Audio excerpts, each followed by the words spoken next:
Hi, everybody. So my name is Portia. I'm the missioner for youth and young adults in the Diocese of South Dakota. And it's a pretty big canvas because in our diocese we have 78 congregations. And among those 78 congregations, we have 8 reservations. 8 reservations where the Dakota people live. And so those are the people that we serve with and serve among. And the top 2 most impoverished counties in the United States are found on reservations in South Dakota. And as a matter of fact, not the top, but 5 of the top 10 most impoverished counties in the United States are on South Dakota reservations. I grew up in South Dakota, although not on a reservation. And when I went to college, I kept hearing all of these jokes. I went to college in Omaha, which isn't that far away, but I kept hearing all of these jokes about Episcopalians. I'm sure you've heard some of them because there are these jokes about, in heaven, there's a room with Episcopalians, and they're all fancy politicians, and they wear diamonds, and they sip bourbon. And I never understood those jokes. I never understood them. I couldn't figure out what people were talking about because it wasn't a part of my reality. But then I went to seminary at Yale.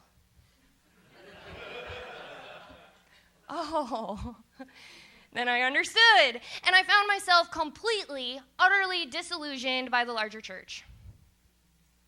I felt like my diocese, I felt like my home, my identity, and my people were just backwoods, poor, and stupid, full of problems to be fixed. And I found people telling me, and I still find people telling me how to have a successful ministry, giving me tips on how to be better, how to do things better, how to fix problems. And it's frustrating. Actually, it's really angering because people are not problems to be fixed. And so you're probably wondering, just like everyone else in the world, what I do. And I wonder that every single day. You probably wonder what we do in South Dakota, and I can't really tell you.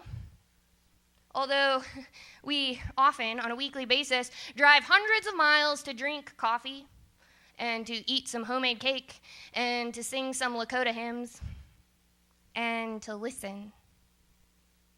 I can't tell you about any fancy programs. I can't tell you about measuring any sort of success. But I can tell you that though many of our people live in poverty, they are absolutely not poor. There's no need for fixing. And there's a lot to share. And I love this stuff that we've been doing with stories. And I know I was supposed to tell a story. And I could tell you lots and lots of stories about amazing, courageous, incredible people who are anything but poor. But I can't tell you those stories because they're not mine to tell. So instead, I'm going to give you a commercial invitation that should you want to hear some amazing stories, to please come and be with us and hear about the stories of the people, to just merely hear, to just listen, not to do anything, even though our culture tells us we have to do stuff, not to fix anything, but just to be with us. So, thank you.